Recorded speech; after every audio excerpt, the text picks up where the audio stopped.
Hello and welcome to League Bound, where we break down draft college basketball prospects and some of the rising stars of the NBA. I'm your co host, Branden Blue, and today I'm here with my guys, Jake Schrantz and Cameron King. First week of college basketball is underway. How are y'all feeling about what we've seen so far? These prospects, like these performances have been insane. It's been too many to watch. I'm ecstatic with the start of the season. It feels like everybody's playing well. There's a ton of big performances. There's been a bunch of great games. I've just I'm in heaven right now with the way college basketball started. Yeah, I feel like this is as great as we could have hoped for the freshman class this year. Everyone has had good games. There really hasn't been a freshman that we've been expecting to be good that hasn't balled out at least once, maybe twice already this year, and we're only about a week in. So this has been really fun. Yeah. And we're just gonna get right into it. Like this episode, we're gonna break down a lot of the prospects that have just balled out, and there were so many good performances from the first day to even just a few seconds ago, with the Arkansas and the Alabama game earlier today. But I don't know who I really want to dive into first. Like it's just I get excited thinking about all of them, but I know Koa Pete is kind of an interesting character. Because I know when we did our big board special, I had him the lowest, but I think I also just had a lot of questions. And for what it's worth, I think some of those questions are still valid, but like he showed that the strengths are really there. And like again, it's still week one, but what are some of y'all's thoughts on his performances that he's had, especially against Florida early? It was just unreal how well his strength transferred. Like he looked like a real physical problem for the Florida front court. And this is a front court that won a national championship last year. Like it was kind of like it was very evident from the beginning of the game of just how much stronger he was than like both of those guys down there. They both had issues posting him up. They both really couldn't keep him off the offensive glass. And to be honest, he was a man on his boys down there for most of the night. He like you could tell even when he got tired, his motor never really sputtered at all either. I feel like with Koa Pete, his physicality came through game one against a team that's very likely going to be one of the highest seeds in all of March Madness. So to come in at 18 years old and just completely physically dominate a guy like Alex Condon, who I think I had at the end of my top 30 in the big board in the preseason, and he just made him into lunch meat that day. I mean, it was every time he got him in the post or every time he was guarding him in the post, he was giving up no space, or on offense, he was backing him down and turning over his shoulder and just finishing through contact.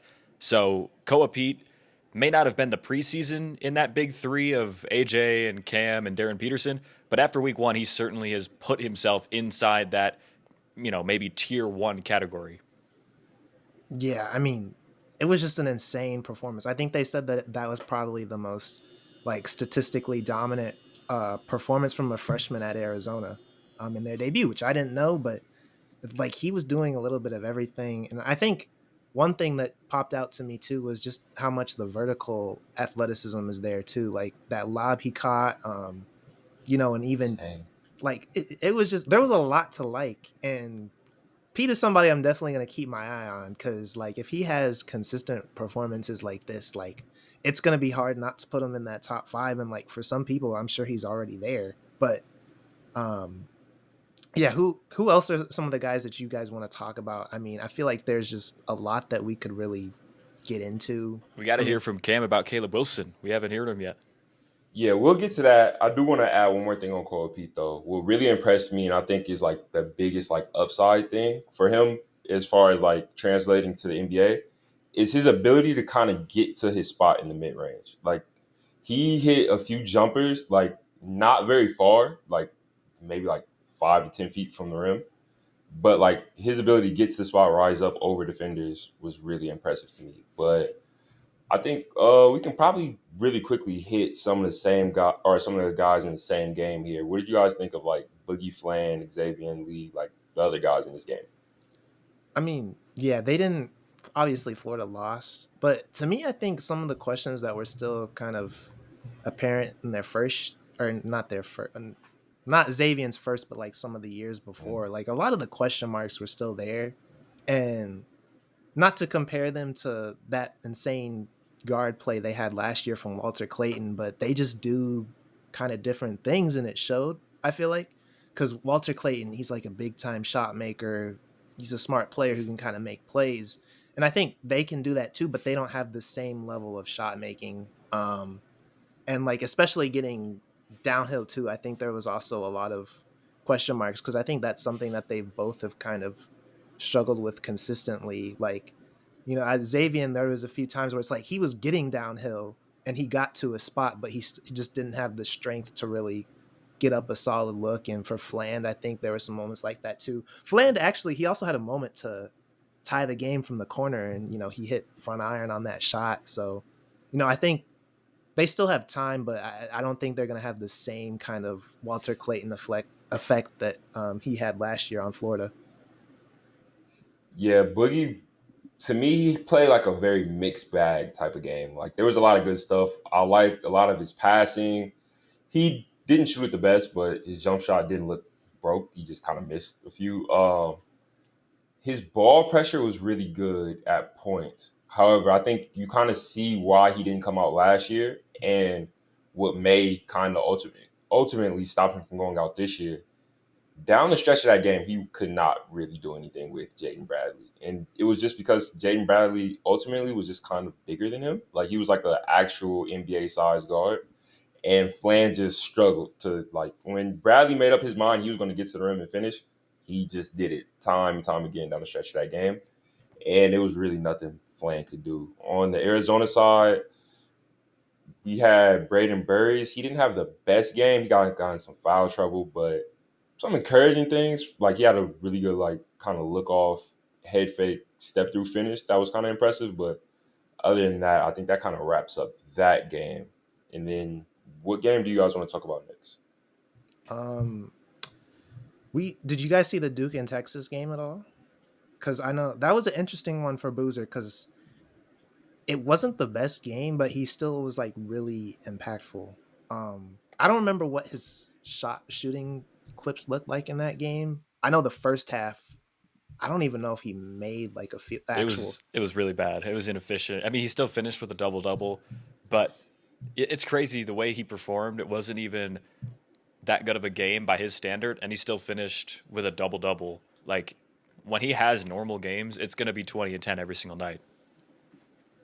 Yeah, this game, like, he didn't do anything at all in the first half. And to me, it was just really encouraging. If this is what his bad games are going to look like you said, Jake, his good games are going to be consistent 20 and 10. Like, you could just tell he, like, made up his mind to start that second half that he was going to make some type of impact on the game. And it started on the boards, and then it kind of slowly, even then, like, even the points he scored were, like, a little ugly. Like he was getting like offensive rebounds and putbacks, and he was like you could tell Texas front court did like a really good job of kind of holding him in check. He kind of struggled to get to where he wanted to get to, but he was still able to will his way to like 15 and 10. And if that's what his worst night looks like, because this definitely looked like I haven't seen him look worse than this, and like it was like not pretty at all. But it was still productive, and when he started being productive, Duke started to win the game. Like they started to run away with the game. I just think it shows his impact on winning and how much they're going to need him this year. Yeah, I mean, for what it's worth, like I really thought a lot of the drives that he had, like you said, Cameron, like they just didn't look great. And like even in the second half, when I think he did start going or getting going, like a lot of the stuff he was getting, like he was just going to the free throw line, which also speaks to the strength that he has and how he's able to kind of get people out of position. And like even in a gritty game like that was, but Boozer, you know, the good thing about this schedule is he's going to have a lot of chances to kind of, I guess, redeem. I don't want to say redeem himself because they still got the win and he did what he needed to do. But these next few weeks, I think he's going to face off against a lot of top prospects. Like I think they're going to play Arkansas. I know they play Kansas. I want to say there's somebody else, but I don't remember who. So we'll be seeing a lot more of Boozer these next few weeks, and I'm expecting performances kind of similar to what we saw in that Tennessee exhibition.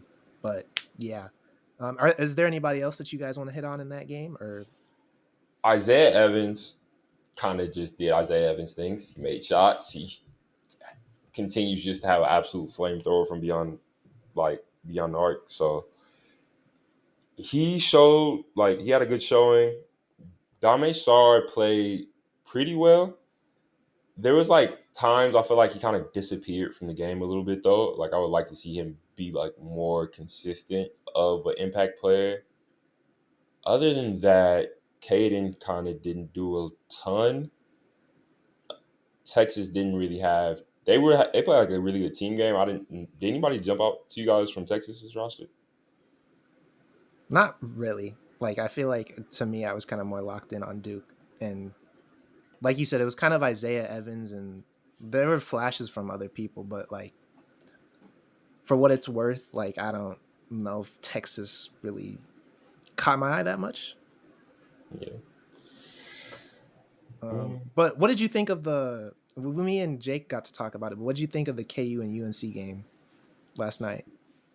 That game was very entertaining. First of all, it was a really good back and forth between like the two prospects, like the two main guys in the game. Like Caleb Wilson is just an absolute just world record on defense. Like he changes everything you try to do on defense. Like he's one of those guys that like if you're running a play that side, you kind of have to you have to think about it twice.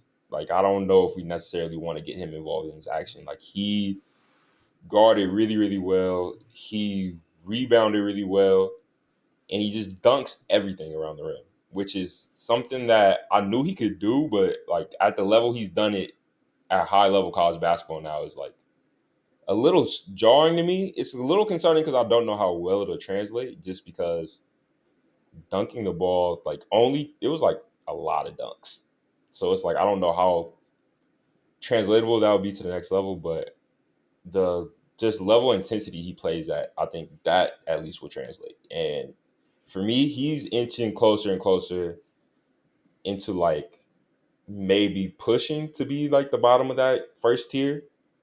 For me, he's the top of the second tier for me currently on my board.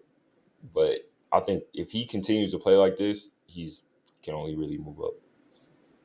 Yeah, I mean, the game he had last night, it was just insane. And I know in the group chat we were talking about the post game interview where somebody asked him like what kind of motivates him and stuff, and he was talking about his lock screen and how he was really mad about Darren Peterson not passing him the ball. Like I think that just kind of shows his killer instinct. And I think you bring up a lot of good points because I think he has so many like offensive skills, but you really just don't know at this point like what's going to be translatable to the NBA and what's not. But the good thing is like he's going to have the opportunity to show everything he has in the bag, and like they're even letting him shoot threes this year and stuff like that. So it's going to be a fun year just seeing him kind of unleash on everybody. And he, for what it's worth, like he's a freak athlete, like 6'10", things that he can do, the skill sets that he has, like you just don't see that very often. So I'm expecting a monster year from him. I mean, he's almost like Kawhi like at times out there. The way he has two-way impact. He still has to showcase more of a jump shot to really get a comp like that. I know he's a little bit taller than Kawhi, but the way that like he uses his long arms in the passing lanes, he's swatting shots, he's poking balls away from not just wings, but when he's switching out to guards, like he's completely shuffling his feet, he's locking them down. So I feel like Caleb Wilson, if he continues to play like this, he doesn't even have to play like this every game, but if he flashes that he can have these 20-point games with efficient shooting and still be a spearhead for that defense, because with his energy and the fire that he plays with, I feel like he's someone that's going to raise the entire floor of like a team's defense that's out there with him, because with the energy that he brings, it's just going to like kind of rub off on every other player on the court, whether it's him helping out, like showing on a screen and completely blowing up a play at the top of the arc. Like I was so impressed with him. Yeah, he had an excellent game. Like I think his most impressive skill at the moment, which for I feel like a lot of times when scouts say this, it's like an indictment on the player and like kind of the rest of their skills. But I think for him, he has a pretty good foundation to his game. However, the best thing about it so far is that he plays hard all the time. And that's just something you can't teach. But the other freshman in this game who he had an okay performance. He played like he produced pretty well. His numbers look solid. His gravity, I think, kind of was like the most kind of impactful thing he did on the floor. Like he scored at a pretty high level. He got to the rim. He made shots, but I think the amount of attention he draws on offense opens up so much stuff for the rest of his team. Darren Peterson had a pretty good game. Not his best performance. I know there is like another level to performances that he has. Like I've seen him go for an obscene amount of points before. So I know that's always kind of like beneath the surface bubbling, but I think this was a pretty good showing in a loss. Yeah, I mean, I was telling Jake yesterday. I feel like Darren kind of did everything you asked him to, and like even on the defensive side, he did.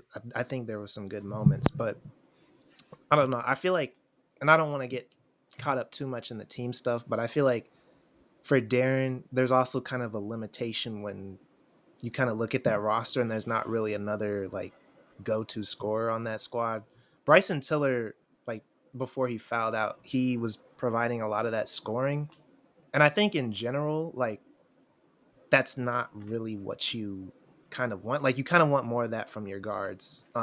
Like especially with the way that Kansas is built. But no, for him, I think there's just going to be a lot of nights where he's going to have to go out there, score in a variety of ways. And, you know, admittedly, I did kind of wish I saw more possessions where he was kind of like operating in the pick and roll and uh, manipulating the offense that way. But yeah, overall, it was just a good game for him, even though it was a loss. And I know we're going to get even crazier performances where he's just going to have to explode for like 30 or 40. And I feel like at the end of the game, you even saw him trying to like fight back and get the team in the game, but like the damage was already done at that point that there wasn't really much more he could do. Yeah, I think we talked about this a little bit going into the year that like when we were talking about his situation versus AJ's, his situation, I think, is kind of going to make him have to like go to a different level of performances in order for Kansas to be competitive this year. Like, especially against these like top tier teams like North Carolina, to me, he kind of flipped the switch a little too late. Like, he tried to press the gas a little bit too late, and it was kind of not enough. He just kind of ran out of time. I think the way this roster is, somebody's going to have to come along with him in order for him to look the best that he can. Otherwise, I think you're going to see a lot of these type of performances where it's like 20 points, a few assists, just because he even like I know you said you want to see a little bit more screen and roll with him, but I feel like he was just seeing so much attention. Like even when he came off the screen, he was kind of seeing two, and then the help was also looking at him like he was getting like 8 to 9 eyes of possession, and I just think that's going to be hard to have those type of explosions that he's used to when he's dealing with that much attention. Yeah, no, that's fair. I think Peterson is a guy I'm definitely going to want to monitor, not only because he's number one, but like we just talked about, like I think he's in a position where it's just going to be demanding out of him. And, I think there's going to be I don't think there's going to be that many like ugly games, but it's just going to be a thing of like, how high can he elevate this team? But yeah, moving on, Cameron, I want to ask you about some of your Arkansas guys because we just got finished watching them, and then we can move on into our next segments. But how have you been feeling about them so far now that we've had our first week and after this Michigan State game they just played? I'm ecstatic about Malik Thomas. I think Malik Thomas has the goods. You've seen a little bit of like just the freshman guard on the road stuff tonight in the Michigan State game, like especially at the end of that game. He took like I don't mind him taking a three to try to win the game. I just wish he would have did something to get into it instead of just pulling it over the taller defender. But like I think overall you can really see like a concerted effort for him to not over dribble, and I think it's just made him so much more of an effective player. Like you can tell from 90% of the game tonight, he made really quick decisions. When he would drive closeouts, he would up fake, one dribble around. He took his floater. didn't have the best shooting night, but he shot it pretty well in the scrimmages so far in their first game against Southern. So I'm excited about him. Acuff, I'm excited about. However, he cannot guard a ball screen. He has to do better getting over ball screens. Like, he's not going to be. I think it's such an important thing that he might not get drafted this year if he does not learn to get around the ball screen. It's just so many times that I think he put Arkansas at a disadvantage tonight because he was lazy getting around it, or he absolutely just died on it and couldn't get around it. And that forced the big man who was hedging to kind of stay longer than what he should, and he gave up lob after lob to Michigan State tonight. So that is something I'm definitely keeping my eye on. His passing is like, I think it's pretty high level. I think it's a little bit underrated from like how I've heard people talk about him. So I'm still very encouraged by him. He had a really good first game, but tonight I just think maybe trying a little bit too hard tonight, like not really letting the game come to him. Some of the other guys, Carter continues to be a little bit clumsy to me. Like, he falls a lot, like actually way too much, to be honest. He on the break, he has like, when he keeps it simple and he just like powers through people for layups, I think he's more effective. When he tries to like do any type of move, I think he falls way too much for somebody who's like kind of. I've seen him like mocked in the first round a lot by people, especially like in the latter half. So that's something I think he has to get together. Billy fouls a lot, but I think you've seen a little bit of his versatility tonight of all the people he guarded, and I think just the effort he brings is very important. Other than that, some of the Michigan State guys tonight, Colin Carr, if he could shoot it, he would be really, really interesting. But I just don't think that translates to the next level if they're going to be able to guard you that far off. And I think you kind of seen it in the second half where they kind of just made up their mind that you're going to have to shoot a jump shot to be effective. So other than that, I don't think there was too many other prospects in that game. Did anybody else stick out to you guys? No, I mean, I think you kind of hit all of them.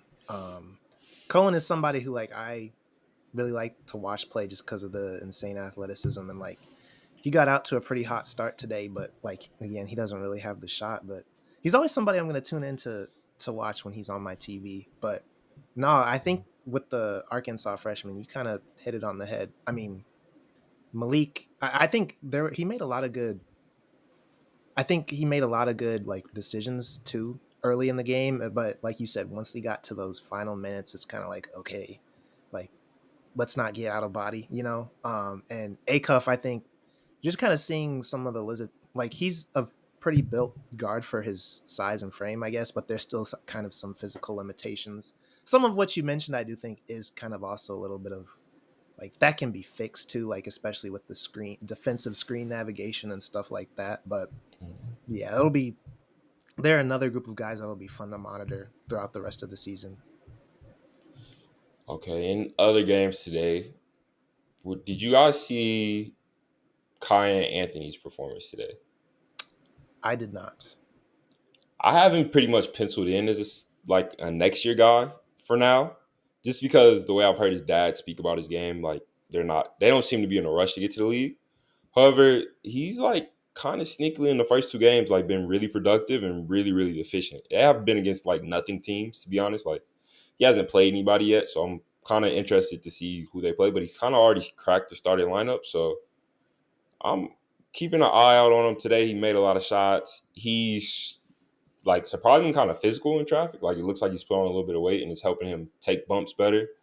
He draws a lot of contact on his drives. He finishes pretty well, and he is a knockdown shooter. I know we talked about on our superlatives episode people who can win the 3-point contest. If he's in this class, I think he's definitely one of those names for that.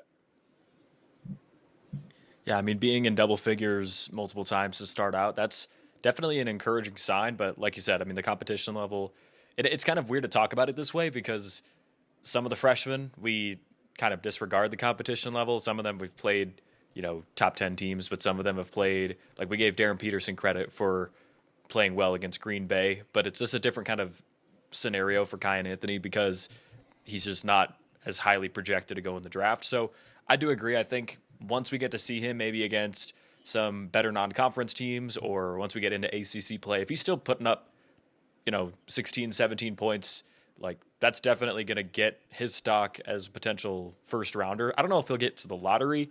I think he has to show maybe a little bit more two-way ability to do that, but as at least an offensive generator on the perimeter as a three-man, like his talent's definitely there. Yeah, there were just so many freshmen who balled out this first weekend, even like returning prospects too. Like I know Neil Avdalis. I'm gonna have to get that pronunciation right, but I know he had kind of a iffy first game if I remember correctly. But today against Providence, he balled out. He had like 33, 5 and 6 on like good efficiency, and he's somebody who I've been keeping my eye out on. And mind you, like Yesufu, Mikel Brown Jr., I think Chris Sinek had a good game. Nate Amint, like a lot of the guys who are at the top and like still haven't really, I guess, played high level competition. Oh, LeBaron Philon too. Like he balled out against St. John's. Like He had a day. everybody, Heinz Steinbach too. Like everybody has kind of been performing. So I figured it would be nice to kind of try and do, or Cameron actually had this idea of doing like a snake draft where we draft 2 players and then kind of just keep it going as the season goes on, and we can trade or cut these players from my understanding based on performances and things like that. If any of you are like OG league bound followers, I think it's very similar to a stock up stock down segment me and Jake did our freshman year. But so we're gonna kind of do a snake draft and just pick players that we're really high on through this first week. I don't know how we want to do the order, but we can go Jake, Cameron, and then me, and then we'll snake it for getting that first pick. Yeah. I don't know how deep we want to get with this, or how sort of like just go however you feel you want to do. But I think at this point, there's so many people who have showed a lot early on that you can kind of go crazy. So, Jake, how will you be moving this with this first pick? Well, this isn't fantasy college basketball, but I feel like if it was and we were just drafting who is going to be the most impactful draft prospect to pick from, I think I'm still picking Cam Boozer number one. The ability to not just score points, but clean the glass the entire game. We talked about earlier on this show that he didn't even have a very effective game against Texas, and he still finished with, I think, 15 points and 13 rebounds. So once he actually gets his game going, he's going to be a 20 and 10 guy every single night, and I feel like he deserves to be the top pick right now. Yeah, so the theme of this draft is kind of like our guys. So it's like the guys we really like, kind of have a special place in our heart for in this draft. And for me, I would say more so than anybody here at the top, I would say AJ is probably my guy the most in this class. Like I think I actually might have seen Darren Peterson first. Like I think I might have seen, like, if I remember right, I saw a video of him, like some middle school highlights a long, long time ago. However, the first time I seen AJ, I kind of was like, yeah, that's an NBA player. So AJ is probably like his archetype is just kind of something I lean towards a lot. So AJ is who I'm going to take here with the second pick. Okay. See, y'all all went with like the top 3 guys, or top 1 or 2 or 3 guys here. But I'm gonna do something a little bit different, because we know Darren Peterson's gonna get his money when he needs to. So I think I'm gonna go somebody maybe a little bit lower. I'm not gonna go like super niche, but ever since I saw his first exhibition game this year, I was intrigued. I was like, oh, it's about to get dangerous. And I think today against St. John's, we kind of saw like the stuff that he's doing is legit, and I'm pretty high on it. And I think on my big board I had him pretty high too. And right now I just feel confident about that. I don't have his stats from today, but I know it was a good game. So I think for my first pick, I'm gonna go LeBaron Philon from Alabama. Yeah, today, like when the game was on, it's like Saturday, so I watch college football, college basketball. Like I had a bunch of games up on both of my TVs in my living room, and like I could not kind of get away from that Alabama St. John's game because every 5 seconds I would just hear bucket by Philon, bucket by Philon. So he's somebody who really balled out today, and I think you might have sniped one of Jake's picks from the look on his face when you said Baron Philon. Yeah, he looked really good against St. John's, one of the best teams in the country. He was getting downhill. He had a really funny shot. He had an and one, and he just kind of like turned and looked toward the camera. It was like right up in his face. It was almost Jordan Poole esque if you guys have seen those clips from when he was back at Michigan. But yeah, I was thinking about taking LeBaron Philon as my second pick this week. I don't know. It's tough. I feel like there's a couple ways you can go. I mean, Darren Peterson's still on the board, but if we're going just Wait, strictly, it's Brandon again, isn't it? It's oh wait, oh yeah, it is. yeah, because I was the last pick, so it is me. It is me. Okay. I Might low just key. give it away. Huh. I'm like, do I want to just go ahead and make this pick? In my because I didn't see the full game, but like he's a guy who I'm really intrigued to see a little bit more of. Um, I saw the highlights and there was some intriguing stuff on that tape, man. So I think I'm gonna go Neil Wow. Abdallas from Virginia Tech. And I don't remember if actually said this like on air or not, but to me, he reminds me a lot of like kind of the storyline that was present with Yegor Dimon last year, and like the archetypes and like kind of the question marks that they have. Um, but he's 6'9". It looks like he can get downhill, but he also looks like he can hit a variety of like outside shots. And again, I still want to dive into the tape more, but 6'9" and you have the skill set that he does, like I want to buy stock. So I'm gonna go ahead and make the pick. Don't make me look bad, bro. Okay, now Brandon, you've put me in a weird position here because my guy from the beginning of the cycle has been kind of Caleb Wilson. I've kind of had him up pretty high. I just don't think it would be right though, just because you left Darren Peterson out there, and hmm, you know what? I think I'm gonna have to go Darren Peterson because, like I said, this is a guy I originally saw in middle school. Like I saw a middle school video of him playing in like Ohio, and he's someone that like I kind of forgot about until like later in his high school career, and then I kind of got to watch him a little bit more. And he's someone that's like, I mean, he's most people's number one pick. So I think I just can't really pass up him here on the board, even though I think Jake is going to snipe me, which it hurts. But maybe we'll work out a trade later in the year. But for now, give me AJ, give me Darren. I like where I'm sitting in this draft. Yeah, at this point in the final draft for this week, we're running to the phone and we're Wait, calling wait, wait, North wait, Carolina. wait, wait, wait, wait, wait. Don't run. Hold up. Let me try to convince you of something else first. Don't Okay, don't make that call yet. clock's ticking. Clock's ticking. Cole Pete still out there. Oh, 30, that is true. 30 piece. How is he You still on the board? you have Nate still on the board. Mikael Brown's still up there. Mikael Brown still up there. This is not a slam dunk. Like there's a lot of names still left here. You know, I think I am going to have to switch up. You reminded me that Koa was still available. Really liked what I saw from him. He had another good game as well yesterday at the time we're recording this. Who was that again against Brandon? Is that Cincinnati, I want to say?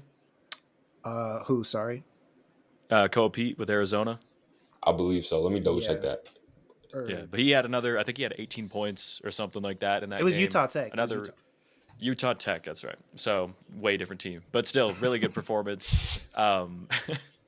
And yeah, the way he balled out against Florida, I feel like he has to get in this first draft. I mean, the most impressive freshman debut that we've seen so far in college basketball this year, if he went undrafted in this first, draft that we do, that'd be a crime. So, Koa Pete, welcome to the team alongside Cam Boozer. All right. I think on paper y'all probably have the better like two picks. But I wanted to take my guys, I feel like Davis might be he from what it looked like today. If he looks like that, then there's a lot of conversations to be had if that's who he is today. I'm yeah. interested to see like I'm for sure gonna watch Virginia Tech. Well, let me not say that because if they play like middle of nowhere state. I'm not watching that. But if they play somebody good, the next time they play somebody good, I'm sitting down in front of my TV and I'm watching. Just No, because I hey, need to know if he's the first game guy or if he's if he's the Providence game player. I want to see him catch Koa Pete in the lane. He's walking that down and finger rolling over the top. That's all I'm saying. Neil Abdullah's walkdowns. Man, no, we might have to have some nasty conversations about this class in general. Cause like this first week, everybody was hooping, and I'm like, I don't know what's real. I feel like a lot of this stuff is like real in the sense of like their strengths are just that good. But like I don't know if we're gonna get these insane performances, but Like there's been good performances, but nobody's like kind of done anything out of body in a yeah. sense. Like it's not like that random like somebody who we didn't think can shoot made 7 threes in a game, or somebody scored 40 against middle of nowhere prep. Like there's no there's like there's nothing too far out of the realm of possibility here, and it's kind of scary because there's like I feel like there's too many guys at the moment that could possibly go first round. Some of the best draft classes you think of like 2003, 1996. Like I was just looking, '03. I think they had a few guys outside of the top, like Carmelo, D Wade, LeBron. But you think about this class, and again, I'm getting way ahead of myself, but I'm overreacting just because it's fun to do. It's fun to do. But we got Darren, Cameron, AJ, all guys who it looks like have really high ceilings. And then you look at a class like 97 or 96, sorry, the draft with AI, Ray Allen, Kobe Bryant, Steve Nash, and I think there's a bunch of other guys I can't name right now, but like it just feels like this could be a class that's kind of a combo of the three. It's like you have your three guys at the top who are really, really good at ball and like they can be like your franchise pieces potentially. And then you have some other guys who are all just really good at what they do and like maybe could become all stars or like very high level stars. Like this class is just so exciting when you think about if these guys are really legit, and it looks like they are right now. Like I'm interested to do a redraft of this class in like 3 years and just see how a lot of these guys turn out. Yeah, it's the good news is that it can't. This is unsustainable. Like I think when we get into Is conference it? play, I think so. Just because some of these guys, like I do want to like kind of provide a little bit of breaks here, just because if you look at a lot of these guys in the middle, like while I like them personally, like I see a lot of positives in a lot of the guys in the middle's game. However, they do have like a lot of players do have like a kind of a glaring weakness. And I think we just haven't hit that point of the season where that's like game plan to yet. Like when like especially if these guys keep performing in out of conference play, when they get to conference play, they're going to be high up on the scouting report. And if a guy like let's say Cole Pete can't shoot, or Tonda Yesufu can't shoot, or AJ DeBanson might not be able to dribble, like there's like which is not the best example, but there's like I think even with the great prospects in this class, there are like some flaws, and I'm interested to see how they play through conference game plans. So I am pumping the brakes a little bit here. 96, 03. I'm with you. The potential might be there, but let's pump the brakes just a little No, bit. I'm going full send. But no, I think to your point, Go for it. to your point though, no, that's a very valid take. Because I think even though Cole was going off against Florida, who has a very strong front court, like he was still kind of seeing single coverage most of that whole game. And I think going forward, like, and I imagine it'd be the same with based on the efficiency that he had in that Utah Tech game. Like, that's just not gonna be able to fly. He won't I see that against Houston Yeah, or Baylor. Yeah. I think, and but again, I think it also it opens up the opportunity because, like you mentioned, these guys are they're gonna be scouted a little more, and like I think now you're gonna have the opportunity to see like what maybe some of their weaknesses could be exploited, but you could also see maybe some of the other skills that don't jump out, when they're um just kind of out there, doing their thing. Like Pete, for instance, in this game, like I'm really interested to see how the passing looks going forward because I think just in that first game he had against Florida, like it looked really good and the feel seemed like it was really there, and like even if they do start trying to send more bodies at him, like that's something like he has the strength and the physicality to where I feel like that passing will still be there, and like they have another threat down low too. That's the other thing. So it's not going to be the same for everybody, but because like again, like you mentioned, some guys do have some real weaknesses, but I'm interested to see how some of those other complementary skills kind of come together as well. Um, but yeah, I'm gonna go full send on the crazy takes because we play it too safe here. We need some more wild stuff. So Okay, so we've been talking a lot about a lot of these freshmen who have been balling out, Koa Pete, Darren Peterson, Cam Boozer, a bunch of other guys. But looking over these past few years, not just in the NBA, but specifically in the NBA draft, we've been seeing a lot of success stories from sophomores and up that get drafted and become pretty important pieces on the team. Looking at this year, one of the guys, AJ, is it AJ Mitchell from the Oklahoma City Thunder? He was a guy that wasn't super highly touted in the draft, and all of a sudden this year, when Jalen Williams has been out, he has stepped right in and had a lot of really good games for a team that's looking to go back to back. And that's just one example of non-freshmen that got drafted and have turned their career into valuable pieces for some big-time organizations. And we've talked a little bit about some of these non-freshmen in this class. I mean, today we saw LeBaron Philon go off for Alabama, but who are some other non-freshmen that you guys kind of see as potential, not necessarily draft risers, but guys who could go to the league and be like day one contributors? I think the easy answer here is like I know there's some real question marks about um his game, but I feel like Yaxel Lindeberg, like because he's a guy who just does a little bit of everything. I know he's kind of a weird fit, like in terms of his size and like the skill sets he has, but like he can pass, rebound, shoot, or not. I don't want to say shoot, but like I think he has a ability to score when he needs to. Yeah, and like 6'9", just guy who does a little bit of everything. He screams like a veteran contributor. Plus, he's a forward, so like I think with guards, there's a little bit of a higher bar if you're like a what's the word? I guess like a multi-year prospect. But forward, I think there's a little bit more plug and play capabilities there.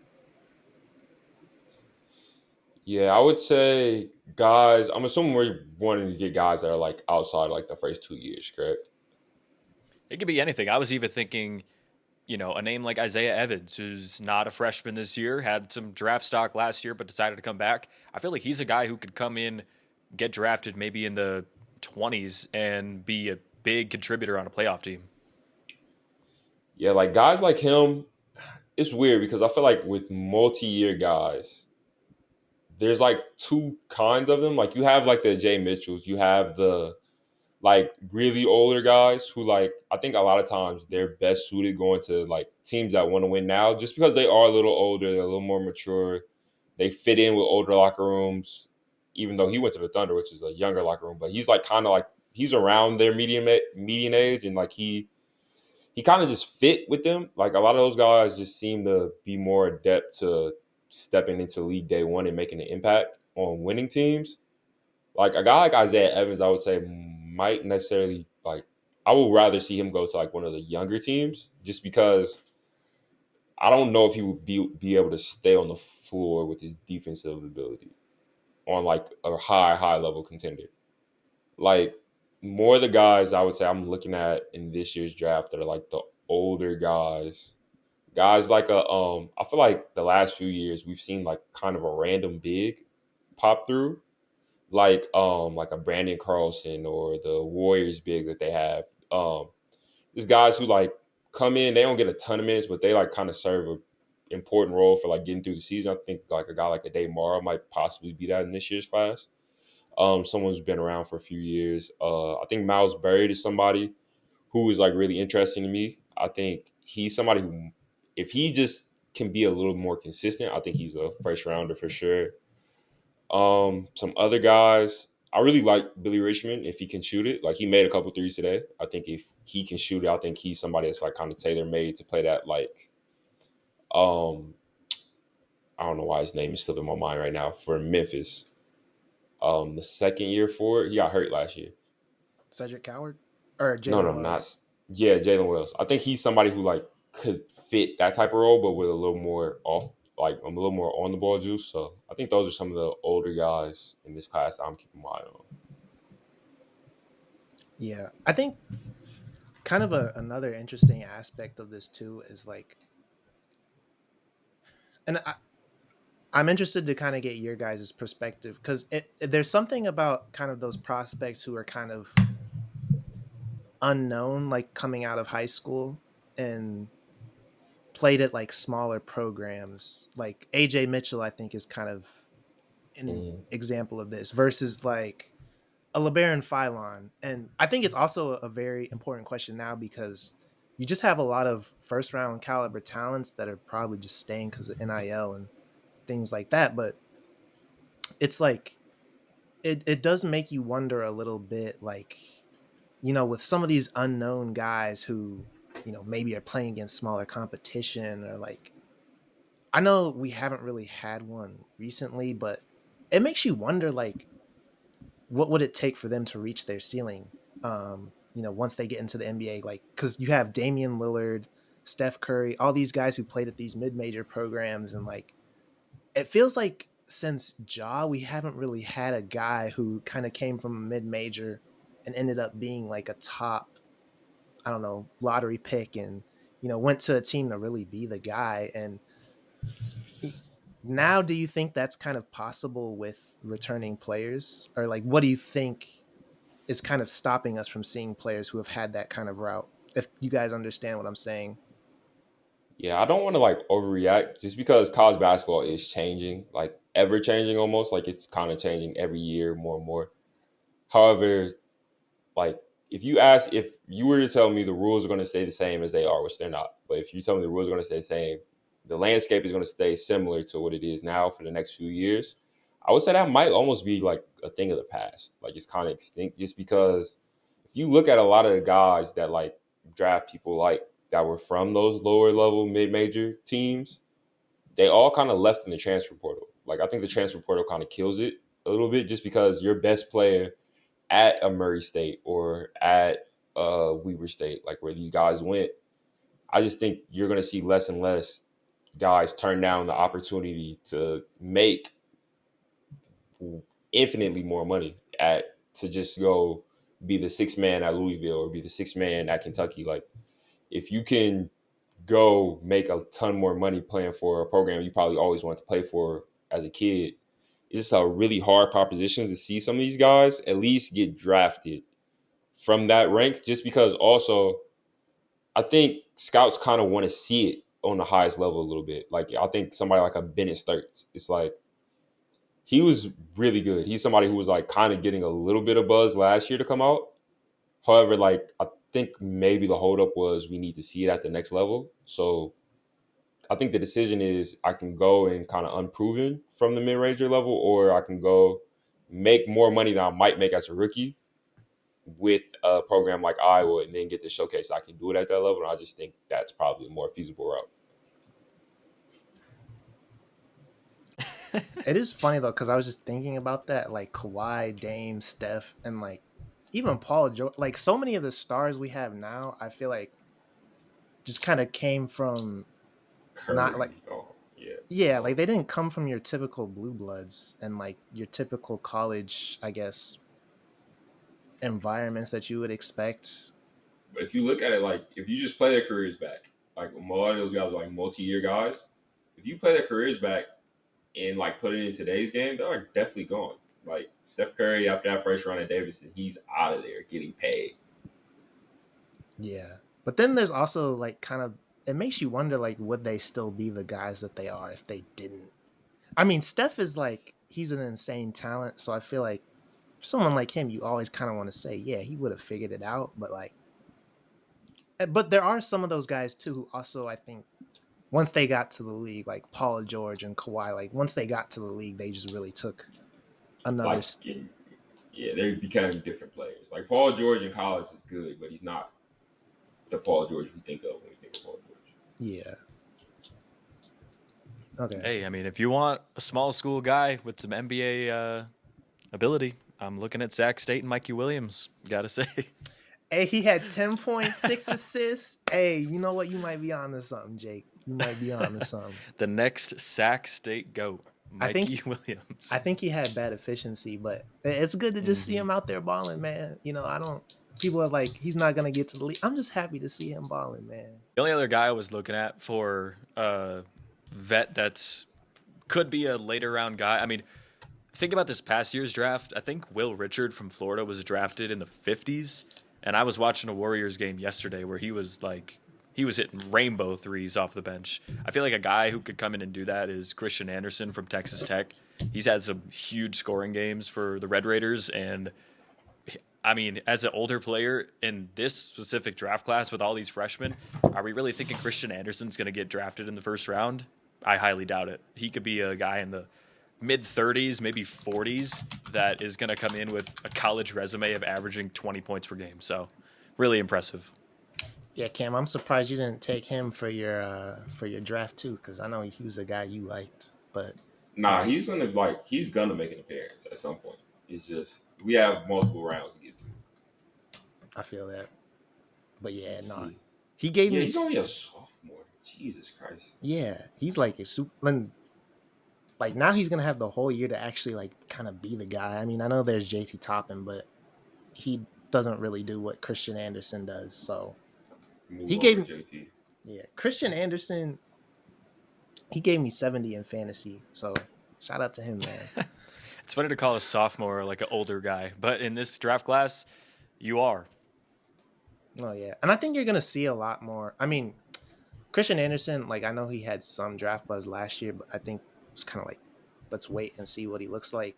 But I think you are gonna see like a lot of guys who kind of like that LeBaron Phylon where they could go that first year and then it's like the second year, okay, we want to see you kind of take a leap and like we're gonna throw you a bunch of money to stay, and then you're just gonna have a lot of second year guys. I think I don't want to overreact, but I feel like you're just gonna see a lot of second year guys just go out and start hooping once you know that other vet that they were playing alongside or somebody else that they were with gets drafted, and now they kind of got the keys. And Christian Anderson, I think, is kind of in a similar situation to that. Well, yeah, this was another fun episode. We reviewed some of the top performances from week one. We did a little draft of the guys we liked, and we got into some of the veteran players.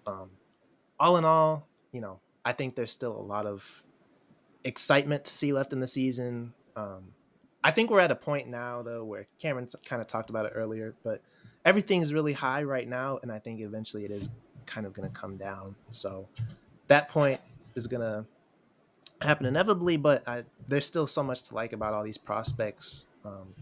But yeah, if you guys like the episode, remember to like, comment, subscribe, and we will see you guys next time.